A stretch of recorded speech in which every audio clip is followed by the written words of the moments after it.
ನಶಿಸುತ್ತಿರುವ ಭತ್ತದ ಕೃಷಿಯ ಸಂರಕ್ಷಣೆಯ ಬಗ್ಗೆ ಜಾಗೃತಿ ಮೂಡಿಸುವ ನಿಟ್ಟಿನಲ್ಲಿ ಭತ್ತದ ಕೃಷಿಕರೊಂದಿಗೆ ಪತ್ರಕರ್ತರ ಸಾಮೂಹಿಕ ಭತ್ತದ ನಾಟಿ ಕಾರ್ಯಕ್ರಮ ಮಿತ್ತಳಿಕೆ ಗುತ್ತು ಕುಟುಂಬಸ್ಥರ ಸಹಕಾರದೊಂದಿಗೆ ಅಳಿಕೆ ಗ್ರಾಮದ ಮಿತ್ತಳಿಕೆಯ ಗದ್ದೆಯಲ್ಲಿ ನಡೆಯಿತು. ವಾರ್ತಾ ಮತ್ತು ಸಾರ್ವಜನಿಕ ಸಂಪರ್ಕ ಇಲಾಖೆ, ದಕ್ಷಿಣ ಕನ್ನಡ ಜಿಲ್ಲಾ ಕಾರ್ಯನಿರತ ಪತ್ರಕರ್ತರ ಸಂಘ ಹಾಗೂ ಬಂಟ್ವಾಳ ತಾಲೂಕು ಕಾರ್ಯನಿರತ ಪತ್ರಕರ್ತರ ಸಂಘದ ಸಂಯುಕ್ತ ಆಶ್ರಯದಲ್ಲಿ ಈ ಕಾರ್ಯಕ್ರಮ ನಡೆಯಿತು.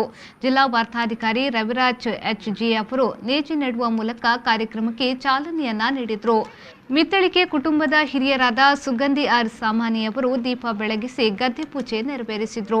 ಜಿಲ್ಲಾ ಕಾರ್ಯನಿರತ ಪತ್ರಕರ್ತರ ಸಂಘದ ಅಧ್ಯಕ್ಷ ಶ್ರೀನಿವಾಸ್ ನಾಯ್ಕ್ ಇಂದಾಚೆ, ಪ್ರಧಾನ ಕಾರ್ಯದರ್ಶಿ ಇಬ್ರಾಹಿಂ ಅಡ್ಕಸ್ಥಳ, ತಾಲೂಕು ಸಂಘದ ಅಧ್ಯಕ್ಷ ಹರೀಶ್ ಮುಂಬಾಡಿ, ಅಳಿಕೆ ಗ್ರಾಮ ಪಂಚಾಯತ್ ಅಧ್ಯಕ್ಷೆ ಸರಸ್ವತಿ ಕೆ, ಮಾಜಿ ಅಧ್ಯಕ್ಷ ಪದ್ಮನಾಭ ಪೂಜಾರಿ ಸಣ್ಣಗುತ್ತು, ಮಿತ್ತಳಿಕೆ ಕುಟುಂಬದ ಹಿರಿಯರಾದ ಸಂಕಪ್ಪ ಶೆಟ್ಟಿ, ಸೀತಾರಾಮ್ ಶೆಟ್ಟಿ ಮೊದಲಾದವರು ಈ ಸಂದರ್ಭ ಉಪಸ್ಥಿತರಿದ್ದರು. ಇನ್ನು ಪತ್ರಕರ್ತರು ನೇಜಿನೆಟ್ಟು ಟ್ರ್ಯಾಕ್ಟರ್ ಉಳುಮೆ ಮಾಡುವ ಮೂಲಕ ಕೃಷಿಯ ಅನುಭವವನ್ನು ಪಡೆದರು.